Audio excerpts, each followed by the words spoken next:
Hello, this is DrPaulCottrell, and this is the video about the tabernacle that I told the audience that I'd be doing. This is it's going to be a little bit esoteric, but this will give a little bit more insight of the temple and the Temple Mount and what goes on there, and hopefully you are a little bit more knowledgeable. The Jewish people, when they left Egypt and received the Torah from Mount Sinai,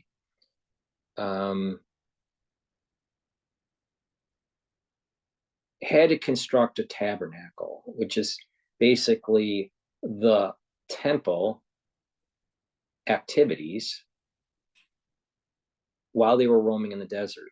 Then once King David, rose to power and secured the territory, started plans for the temple. Now, it was his son that actually was able to build it, Solomon. There were two temples, one that had the ark and one that did not. So the temple that had the ark lasted, I don't know, many years. I don't know, over 100 years. I don't know. I'd have to look it up. But then the ark was lost, and then the second temple was constructed without the ark, and so activities were taking place there. And then eventually the Romans destroyed the second temple, and Jews have been dispersed in diaspora ever since. So the question is, what was in the tabernacle? What was kind of like the pre-temple time? And you got to remember, the activities within the tabernacle and the outer court were the activities that took place at the temple, except the temple was made out of stone instead of made out of, tent material.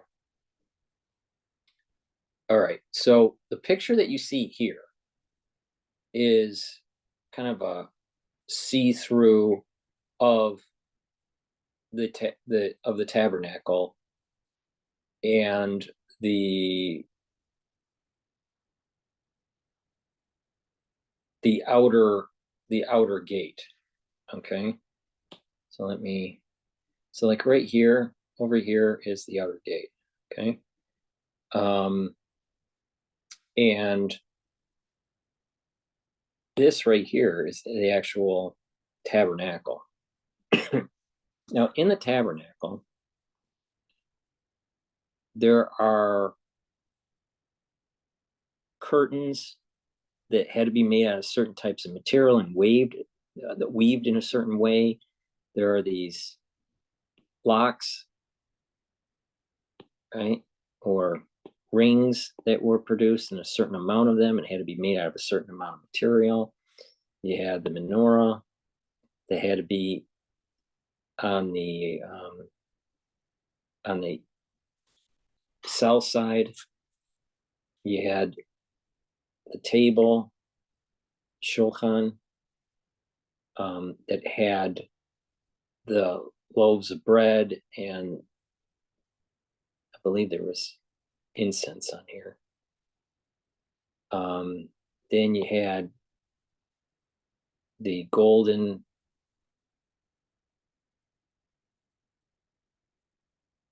altar for also incense and the ashes,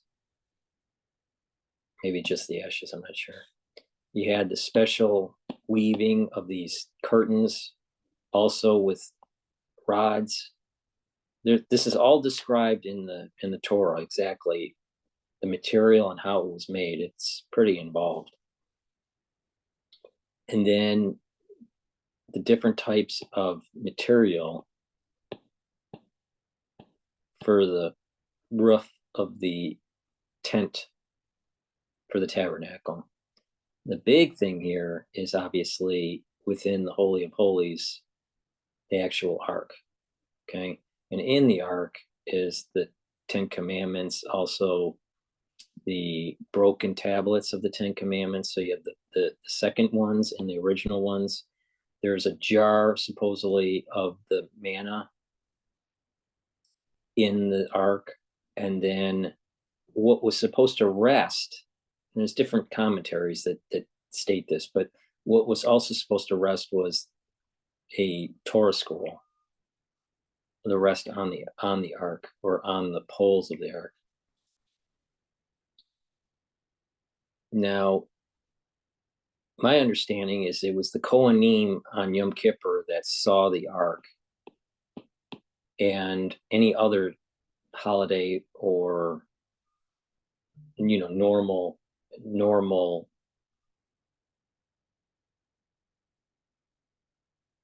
service day, the Kohanim would be in here, would be in front of these curtains. Okay, now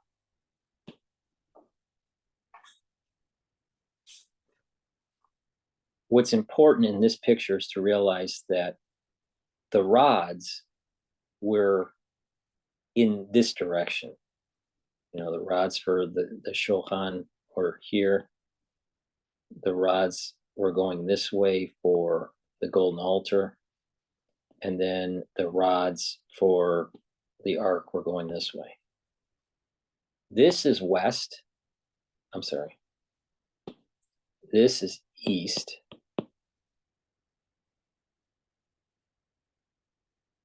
This is west. This is north. Got that right?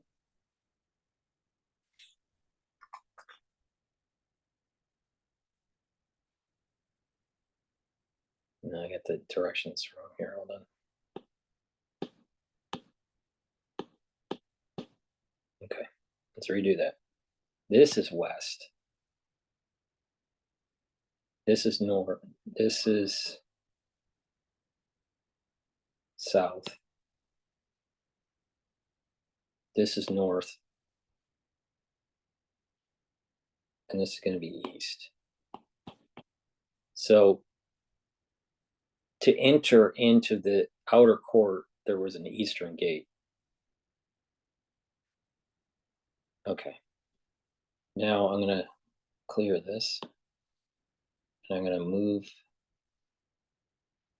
to another picture here. Now this is where it gets pretty esoteric. Okay. Now,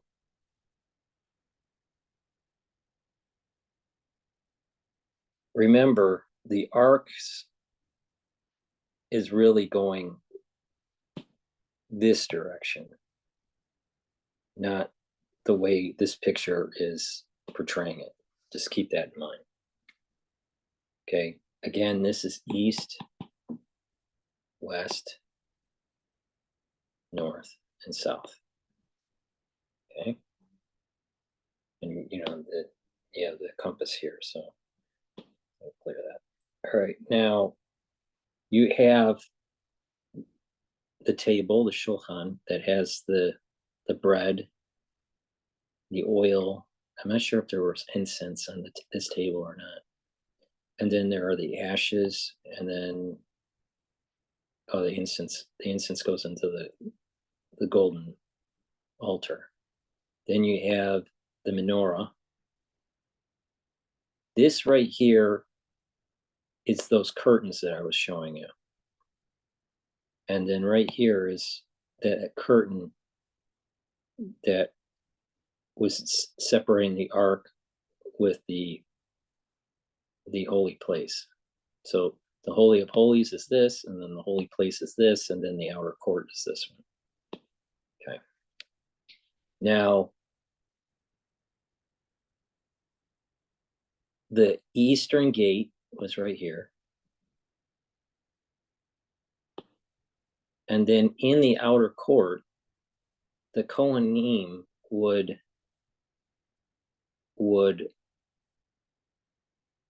wash their hands and feet, right? And then there were animals. I know my drawings are. There were animals that were slaughtered on these. There were tables or places for slaughtering, and then the blood and certain parts of the animal were put on this altar and burnt. Okay. And then there was a sprinkling of the blood.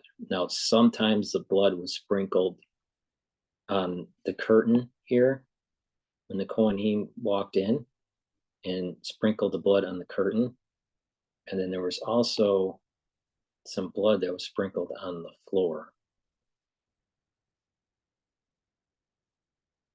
Now,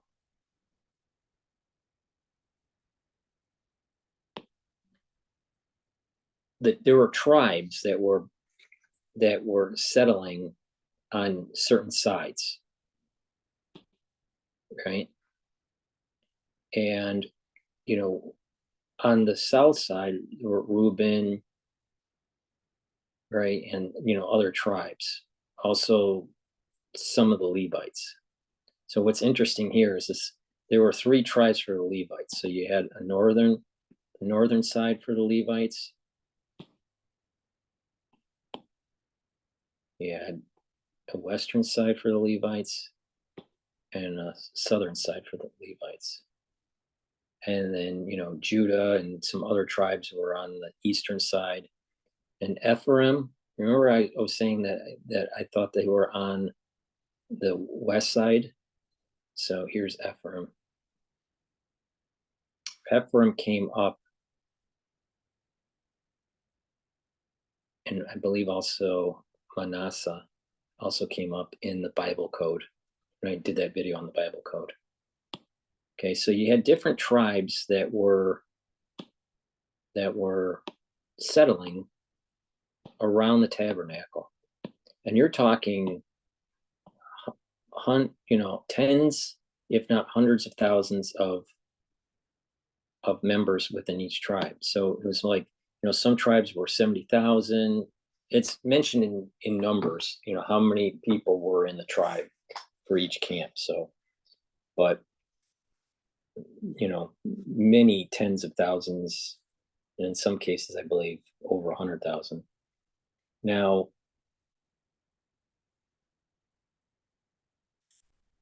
this is where the esoteric part comes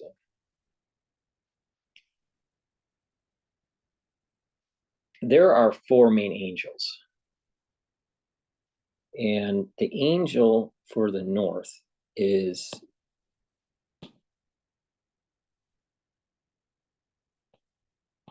Gabriel. The angel for the south is Michael.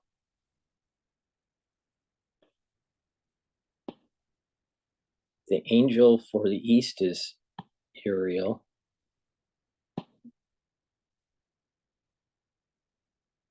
And the angel for the west is Raphael.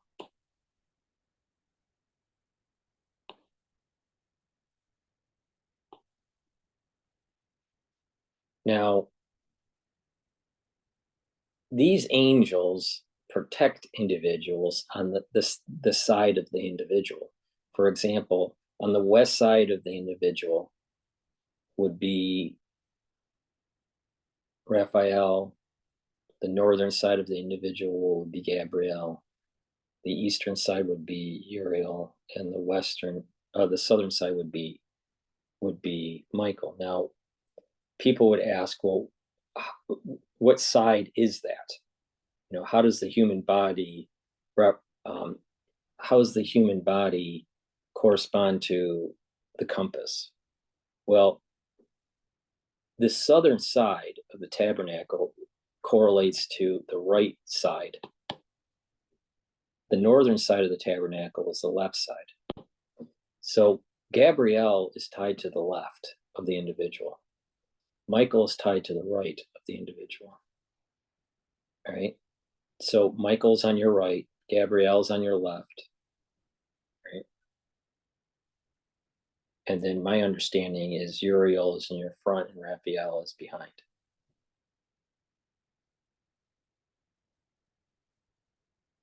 Now, with the altar, this altar here,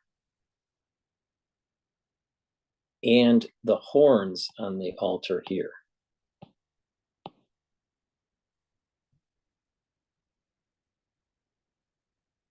there was blood that was smeared, okay? I'm pretty sure that there was blood smeared on the horns of the altar here. Okay? Now, but there's also blood that was smeared here.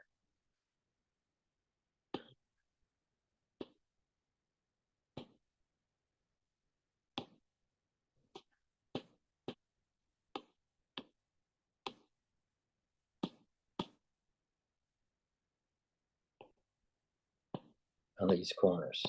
And it had to go into a certain pattern.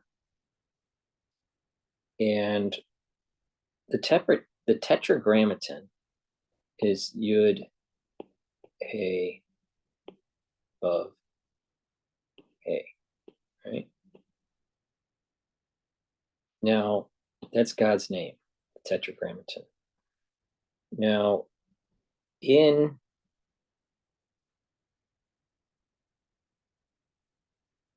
in the Zohar numbers,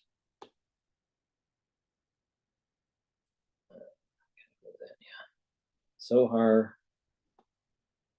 numbers 118b to 119a describe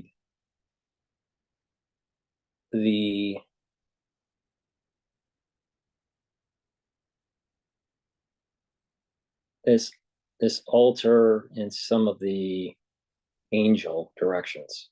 Okay, this altar and the tetragrammaton and what was sprinkled, right? Okay, so source is the Zohar numbers 118b to 119a. Okay, so you have the tetragrammaton, and the tetragrammaton, the Yud is on the east. So that's this Yud. That Yud is on the east side, and that's tied to Uriel and these tribes. The He, the first He, there's two He's. The first He is tied to Michael. The second He is tied to Raphael, and it's tied to the west and tied to these tribes, especially Ephraim. Okay, and then the question would come. Okay, you have the Yud that goes to the east. You have the first He that goes to the south, and then you have the second He that goes to the west. Where's the Vav, the third letter? Well, the Vav represents the Shekhinah, and the Vav rests in two places. Right above the altar and right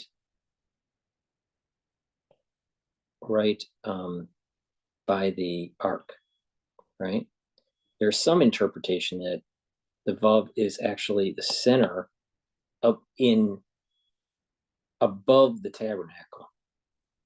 So it's kind of like resting above the tabernacle, above the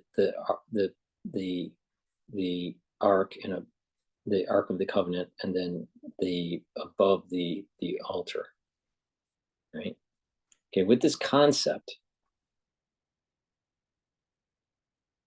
the sprinkling, remember I said the sprinkling had to be in a certain pattern.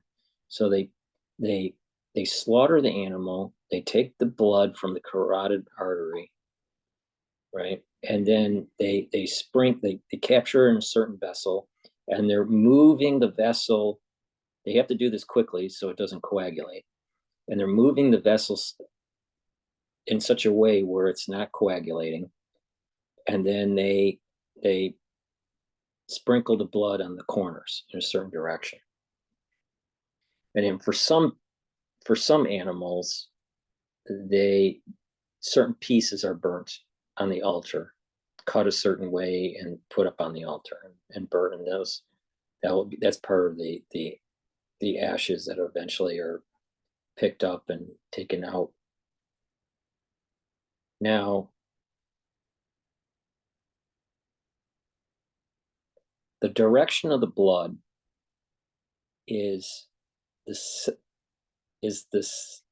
southeast corner, which is right here, sprinkles here, which represents Yud.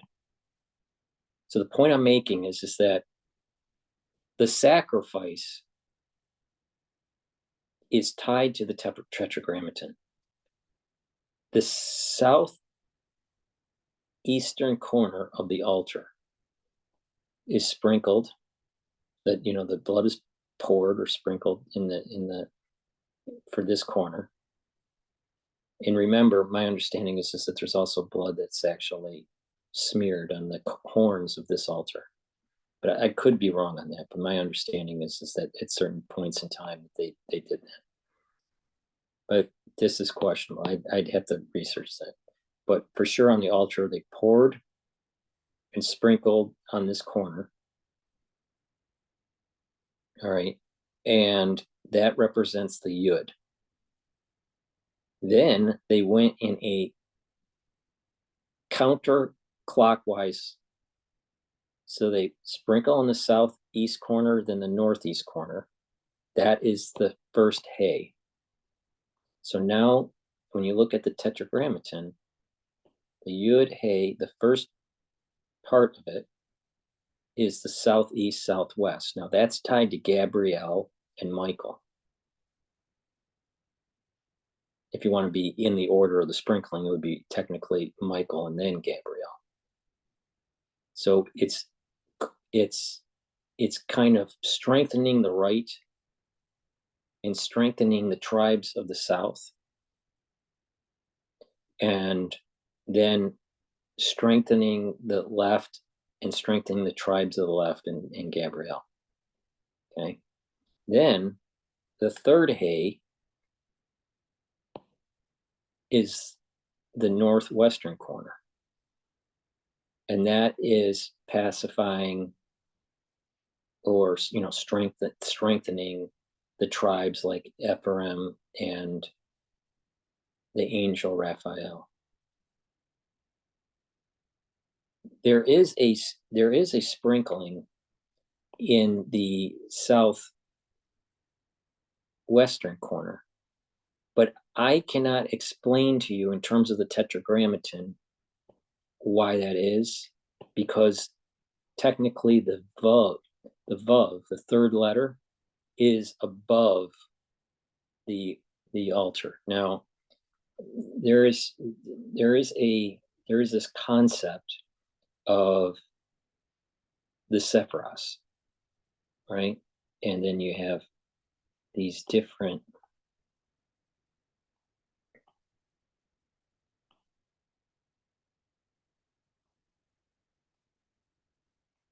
right? And I think a lot of people have seen something like this in literature or whatever, right? Right. This is the Sefirot. Okay. And this can be explained through God's name. When you put them together, it actually looks like a human. Vav is the Yud is the head.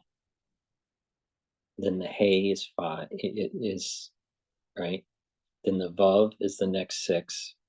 So Yud, and then my understanding it's Chochmah and Binah. And then the Vav is this body, which This represents 6. And then there is Malchut, which is this part here.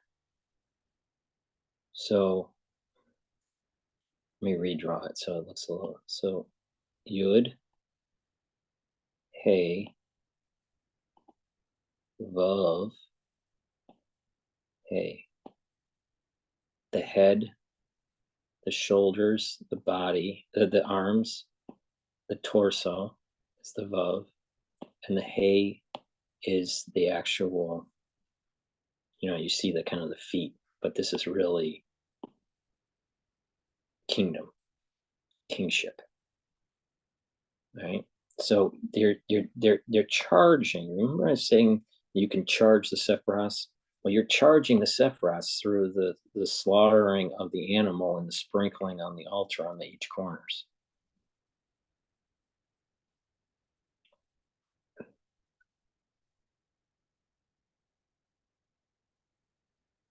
So kingship or GETTR, not kingship, it wouldn't be kingship, it would be crown. So this is GETTR, like a crown. And then you have wisdom, and then understanding. Then you have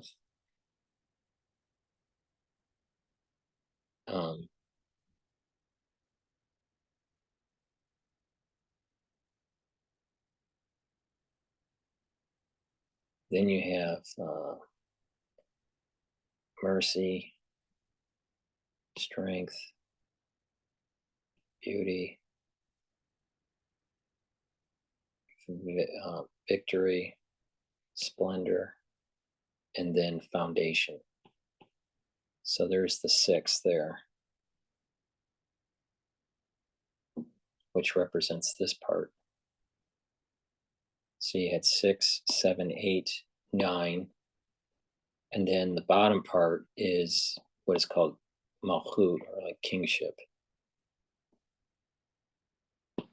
Okay, so you're kind of charging the Sephiros using the Tetragrammaton, which can be the representation.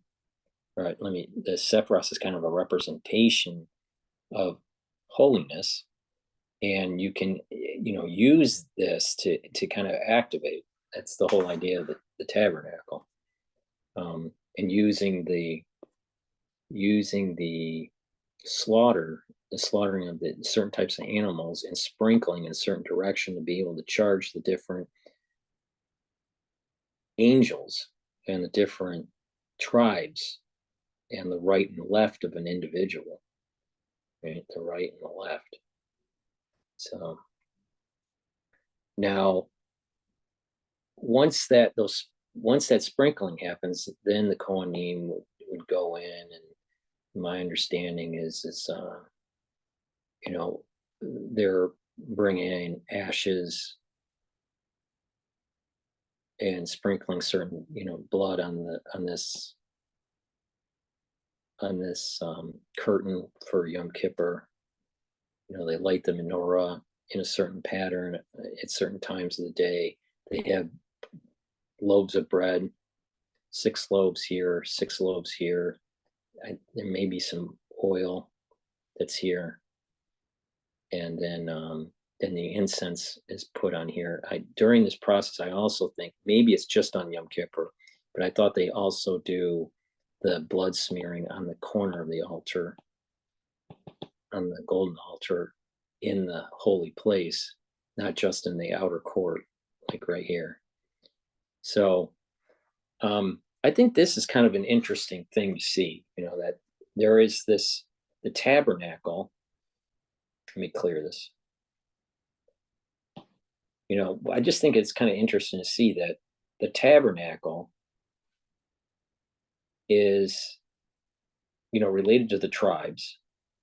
It's related to a certain direction, right? This is south, north, right? It's related to, Gabriel in the south, Uriel in the east, Raphael in the west, and Michael in the south. And it's tied to, the southern part of the tabernacle is tied to our right side.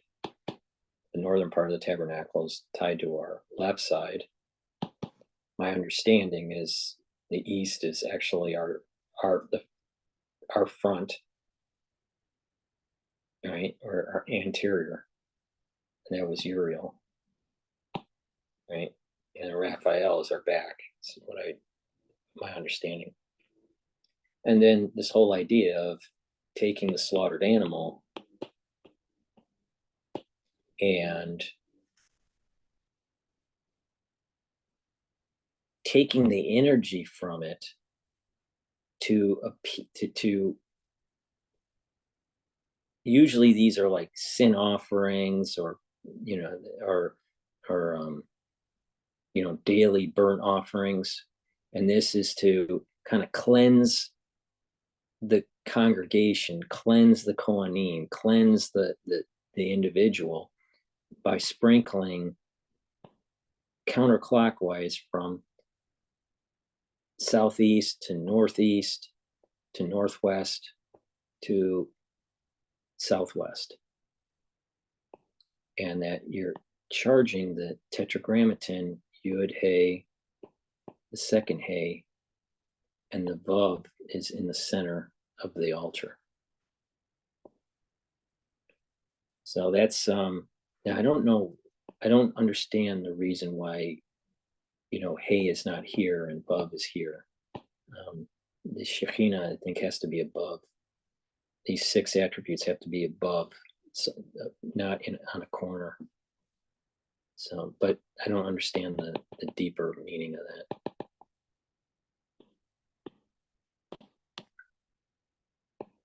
So that's basically a little bit more of the inner workings of the temple. I mean, there's a lot more that goes on that the Kohanim and the Levites do in terms of service, but that's just I think a good beginner, a good place to start to kind of understand some of the esoteric aspects to the tabernacle. And then during the temple times, it was the same thing, same dimensions, except the same dimensions for the holy of place and the holy of holies, but the outer court and then the housing of the towers and the water, the mikvah, right? The outer court and all that. That during the temple times was much larger, but this part of it stayed the same. But it was put into a permanent structure, and it wasn't on sand anymore because of the desert, just the ground, but it was on actually stone. So that's a little bit of my understanding of what was going on in the tabernacle. It does get a little bit deeper, especially during the high holy days and Yom Kippur, but that's basically what they were doing each day. They would do the sacrifices. Certain type of sacrifices had to be completely burnt. Some dismemberment had to take place. So the blood had to be sprinkled in a certain way, and even the slaughtering of the animal had to happen in a certain way. Chakras, the cutting of the trachea and the esophagus, and getting the blood out quickly from the carotid, that all kind of had to happen in a very smooth and quick way. If not, then that actual sacrifice became prohibited to be used for the sprinkling, and another animal would have to be done. I think this is part of the reason why Kohanim back during the biblical times were more knowledgeable of anatomy, was because of all this slaughtering that was going on, and and what they were observing, with the different organs, because not only were they cutting the neck, to quickly kill the animal and get the blood, but they were also taking out certain organs. So they were familiar with the lungs and the heart and the coagulation of blood and the liver and the kidneys and the fats. And so they had a certain level of knowledge of anatomy and some pathology, because certain types of problems with may make the animal not kosher for the slaughtering. So that's just a little side note. So that's a little bit of an idea or an understanding of the tabernacle, and how this ends up being, this is like the proto to the actual temple that gets built right after King David. Now, what I want to do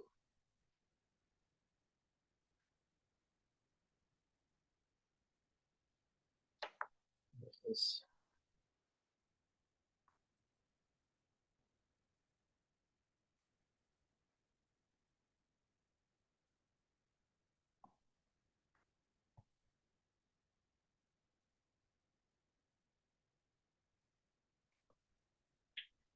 now what's interesting about the temple and the sacrifices is that it's covered in a lot of detail in the Talmud, especially during some of the tractates that are dealing with the high holy days like Yom Kippur and also Pesach.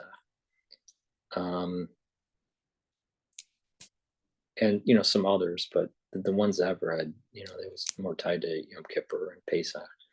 But it's very interesting on how animal sacrifices are actually kind of used. They're used to transfer energy or to calm a storm. At least biblically.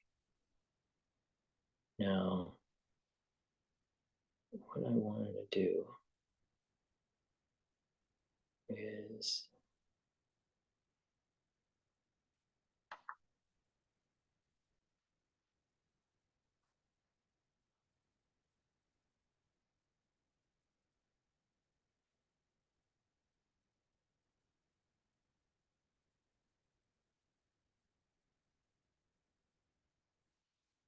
okay. So to help support my work in covering the news, please go to my website. It's the-studio-reykjavik.com. And you can go down to the bottom of the homepage and you can donate on Stripe or PayPal. You can also donate through Buy Me a Coffee. The description is in this, the link is in the description of this video, in all my videos. Or you can also subscribe to my Patreon account and help with covering the news by being a paid member on Patreon. That would be greatly appreciated. But you can also go to my store. I have very high quality supplements, different types of supplements. I have structural nano silver, I have C60, carbon 60, I have a lot of different supplements that I've partnered up with Boomer, and all natural deodorants made from Himalayan essential oils. And then I've curated, a lot of different anti-aging boxes to help you pick certain types of products to follow an anti-aging protocol. But in terms of structural nanosilver, I have a great toothpaste. This toothpaste will help whiten your teeth, freshen your breath, reduce the inflammation on your gum line, and reduce that gingivitis. But because it has a structural nanosilver, it's going to neutralize those pathogens. And by neutralizing the pathogens, it's going to reduce the plaque. It's going to reduce the gingivitis and reduce the chances of cardiovascular disease. This is the best toothpaste that you can buy. It's way better than Alex Jones. All right, Alex Jones sells a lot of toothpaste, and it's a good toothpaste, but my toothpaste is a lot better. I also sell liquid structural nanosilver. I sell it in ppm 35, which is Health Max 35. I also sell it in 14 ppm parts per million. That product is called Health Max 14. That happens to be sold out at this moment in time on my store as I'm doing this recording, but I'll be getting that in stock soon here. And I also have on the bottom of this page here on the left, I also have a 30 ppm structural nanosilver that's made from amio. So I have 3 different liquids. Basically what you do is you take this liquid, I take a teaspoon of it every day. If I'm not feeling well, I'll take a tablespoon of it. And if I'm really not feeling well, then I'll take 2 tablespoons of it. But the idea is to take it every day and to neutralize pathogens. The best way to take it is to swish it in your mouth for about 20 to 30 seconds, gargle with it about 20, 30 seconds, and then swallow it. Basically what's happening is that you're neutralizing the pathogens that are in your mouth and down your throat and your esophagus. Now, I also have silver gel. It's a great product. It helps neutralize pathogens. You put it on your hands and around your mouth and nose, around, lightly coat your nostrils and your ears. You can put it around your eyes, and what will happen is that it will neutralize pathogens and reduce the chances of them getting into your body. But it is also a great skincare product. It helps to heal a cut or a burn, an abrasion, but you can also apply it at night and keep it on your skin while you're sleeping. And you'll notice that your skin will start to clear and tighten around your face, especially. Now, and that's also one component that is in my skincare anti-aging box. I also have a plethora of different soaps that are made from structural nanosilver. So I have the organic charcoal tea tree, the peppermint, I have lavender, the oatmeal spice, and the lemongrass, and then lozenges that are made out of the structural nanosilver. I also have a probiotic that's in a capsule form made by Amio, and I have another gel product that's made by Amio that can be used for skincare and to help heal the cut. This is the silver gel extra strength, and it would also be good as a skincare. Multivitamins are really important because they are a cofactor to help with metabolic processes. And this particular multivitamin is easy to digest and will be an important piece to your anti-aging protocol. I have some applicators that people should purchase because sometimes you need to spray the liquid nano silver in, so it has a spray bottle, it has also a nostril spray, nasal spray, and then also an eyedropper. So get that as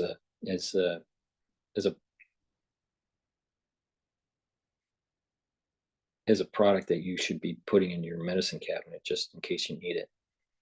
Now, carbon 60, so C60, it's a very, very strong antioxidant. I sell it in 2 ounce, 4 ounce, and 8 ounce. And this product is a lipid soluble product. So it has to be in an oil. So an avocado oil or coconut oil is what I sell it. And you take this every day. I take a teaspoon of it a day. And what that does is it reduces the reactive oxygen species that starts to build up in the cell. The reason why you need to take strong antioxidants is that if you have reactive oxygen species that build up, you're going to get cellular stress, and the cell is going to start to break down and go into necrosis. And the health of that tissue will go down. But if you take C60 every day, then what will happen is you're neutralizing those reactive oxygen species, and you're going to improve the cellular stress. You're going to reduce it, and then those cells are going to start to get healthier, and the mitochondria in those cells will start to get healthier, and you'll start getting higher levels of ATP.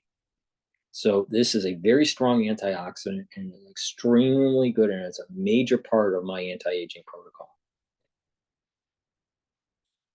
Now, the different boomer products that I have a lot of different boomer products, So, and different people, want to focus on different things.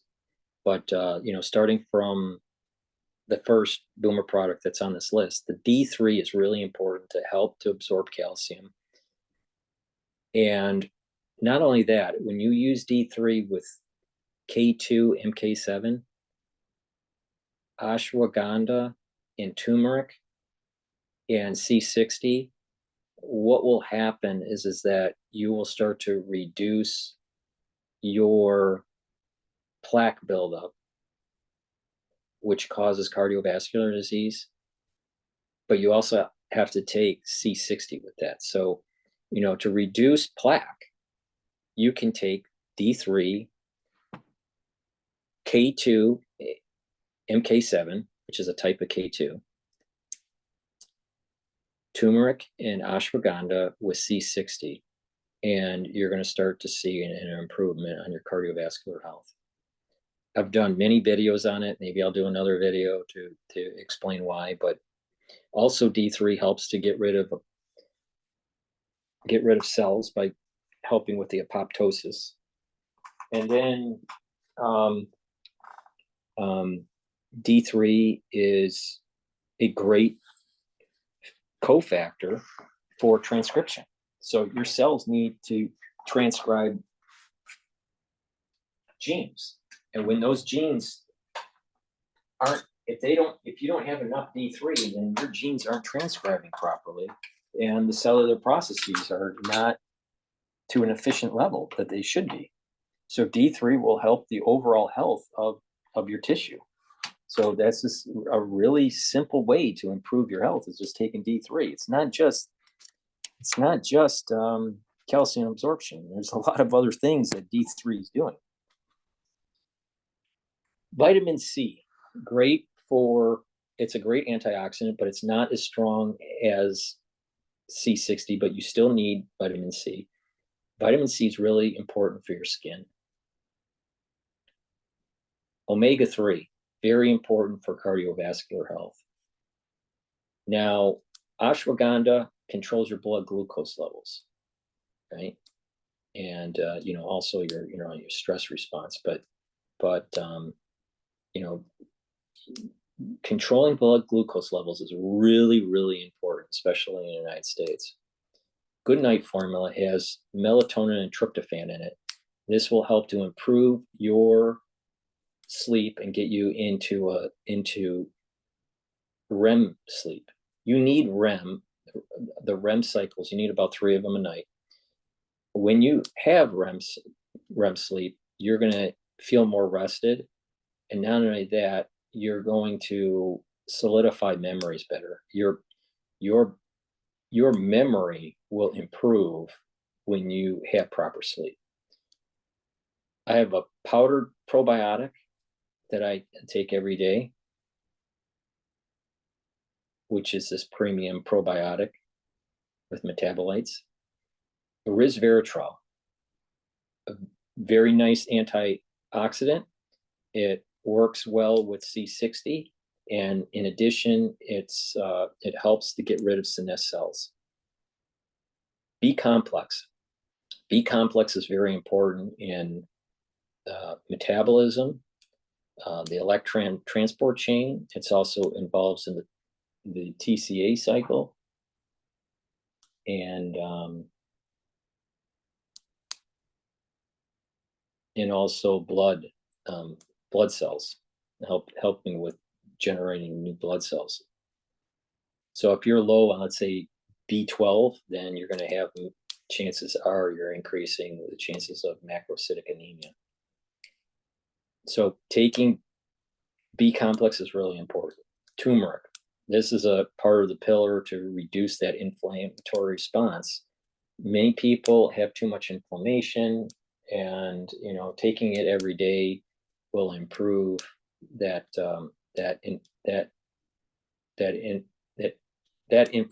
inflammation. It'll bring down that pro-inflammatory response. But not just that, it is also an antioxidant. So there's a theme here, and this is that antioxidants are really important to kind of allow for the cells to heal and to allow for the body to reduce the amount of time it's attacking inflamed tissue. If your body is chronically inflamed, then your immune system is constantly battling something. So the idea is to boost up your immune system in such a way where it doesn't have to be constantly fighting something. And how do you do that?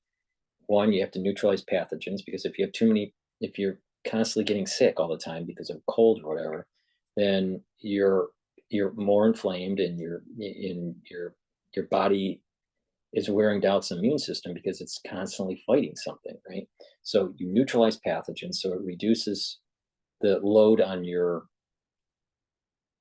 cells and on your immune system. You improve those cells by reducing the reactive oxygen species, because those reactive oxygen species brings down the health of the cell and brings down the health of the mitochondria. So you neutralize that, and it'll increase the health of the cell and bring up the mitochondria with like C60 and resveratrol. And then you're taking the turmeric and the ashwagandha to bring down that inflammation. When you do this regularly, what's going to happen is your immune system is going to go up. Zinc and magnesium, I also sell, to supplement. I take this every day. When I'm not feeling well, I'll take two tablets. But zinc is really important to kind of help fight the cold, or when you're feeling a little bit worn down. Lignans, very important for hormonal health and the immune system. So this is a powdered.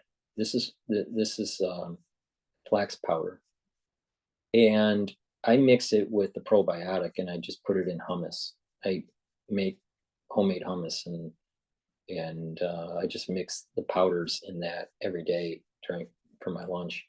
The collagen, really great product. It helps to improve the joints, especially if you used to be an athlete, and you're kind of worn out your joints.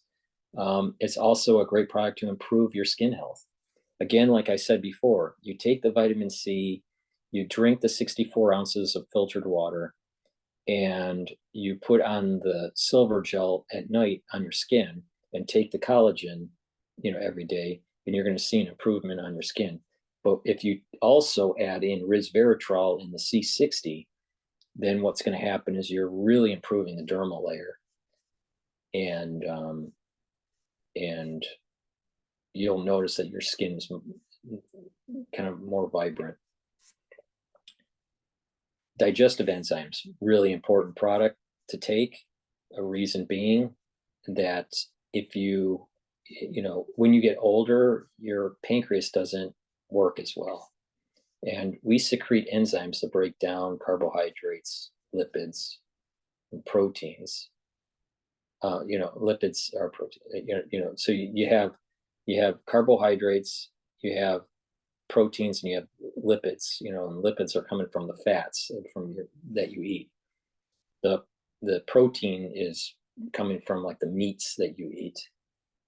Some vegetables have protein, like beans. And then the carbohydrates are more of the complex sugars that we have. So when you eat these things, you need to take the supplements when we get older, because that pancreas just doesn't secrete as well. But also when you like work out heavily, if you're a bodybuilder, or you run marathons or whatever, you need to fuel your body. And so you need kind of a supplement to help to break down when you refuel, right? To help to improve your stamina, to heal those muscles and all this, when it's rebuilding, right? Because it's going through a lot of stress when you do like a triathlon or you do a marathon. So, or even, a lot of bodybuilding type stuff. So taking a digestive enzyme complex will help you to recover better. Clarity factor helps with reducing that brain fog. A lot of people talk about brain fog, but what's happening is that our diets are really bad. And what we need is to make sure that we drink filtered water, no fluoride in the water. And then when you're doing that, that's a great way. That's a really great way to detox, right? Because you're cutting down on your fluoride intake and you're flushing your system out. But then you're taking supplements to start to improve your body. And one of those supplements should be Clarity Factor. What this will do is it'll help you concentrate at work or at school. And what will happen is that your neurons are going to be firing more, because especially if you're following the protocol, what will happen is that the dendrites will stay connected to other neurons, right? And the C60 will improve the mitochondrial health of the neuron.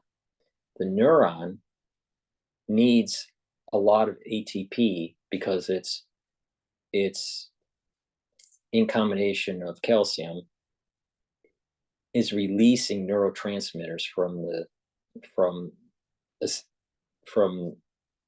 tip of the neuron into the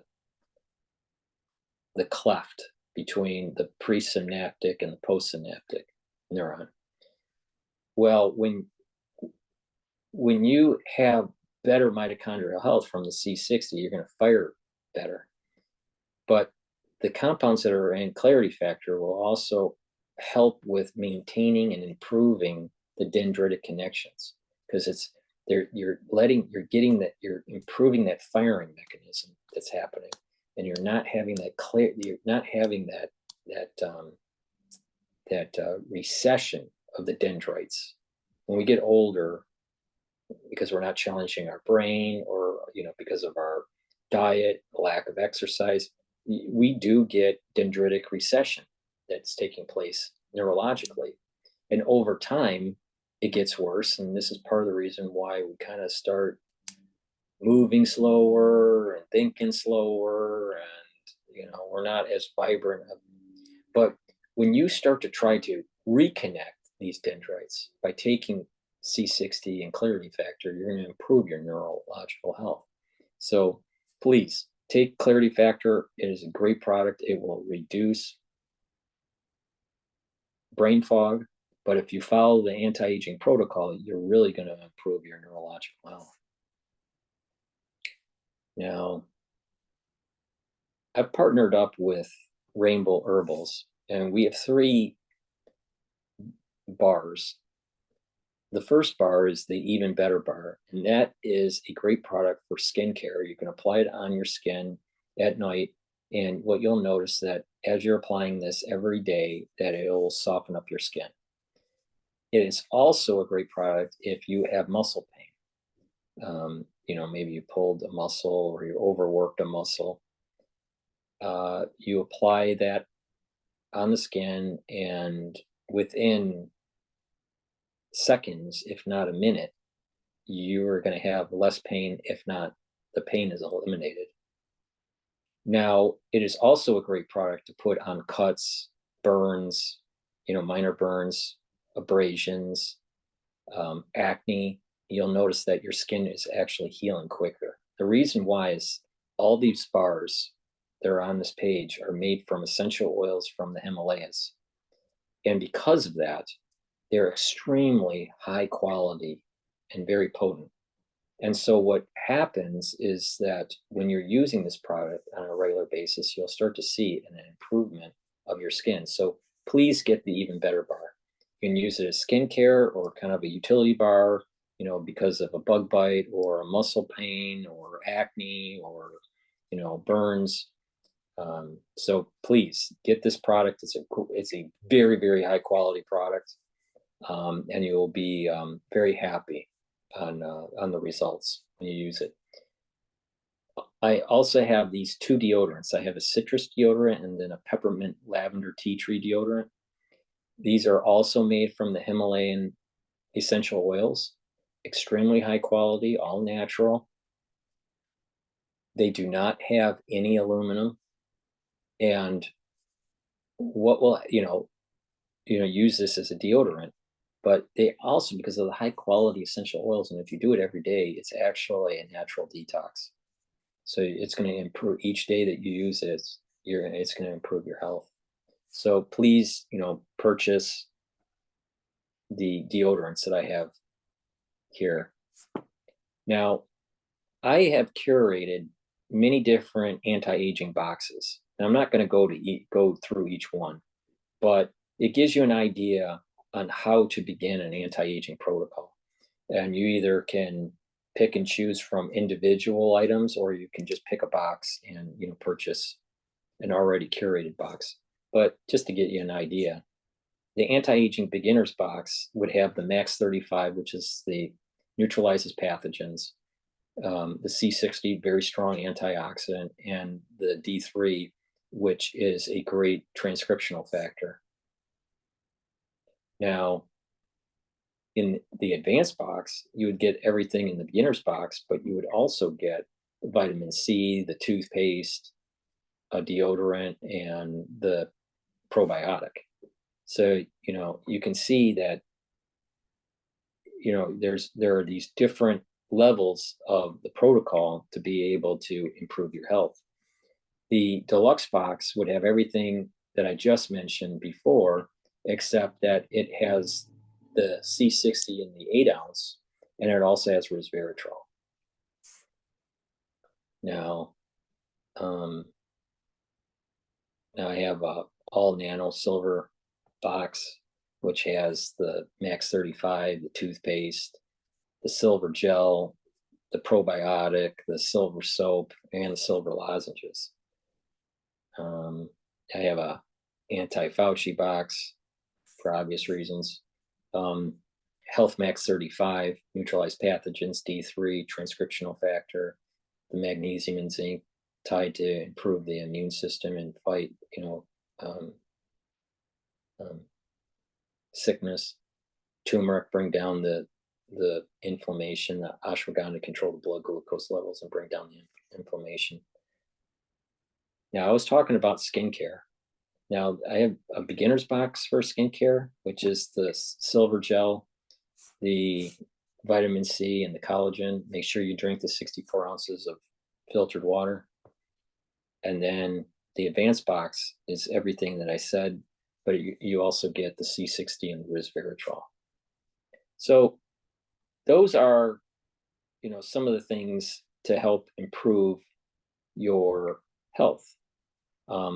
Please go to my store and, get the different products. You can, get it either in a anti-aging box, if, just to start off, if you don't know what to get, or you can get individual items. But I have a lot of nice, really nice quality products, high efficacy, in terms of improving your health, in terms of slowing down the aging process and getting your immune system better. And again, it's just 3 pillars: neutralize pathogens, and then use strong antioxidants to bring down the reactive oxygen species and bring down the inflammation. And then you start to add stuff to it, like improving your sleep by using good night formula, improving your mental clarity by using clarity factor, by improving your skin, by using the gels and the collagen, and you will really see an improvement on your health. But you got to do it, on a regular basis, because the whole point of this is the compound effect of following on anti-aging protocol. So this is a great way to, one, get through the cold season, and also to boost up your immune system and improve your health. And over time, you're going to see a slowing down of the aging process in you. Thank you for listening. Thank you for supporting my work. Please subscribe to my Patreon account if you would like to help support my news coverage, or donate on this website, the-studio-reykjavik.com, or donate on Buy Me a Coffee. All the links are in the description of this video and all my videos. So just go into the description, click the link, and it'll take you to the different channels that I have. Subscribe there, go to the website, get the products, donate through Stripe or PayPal, or Buy Me a Coffee, and that helps support my work. Thank you for listening. Thank you for sharing the videos, and thank you for your comments, and have a nice day.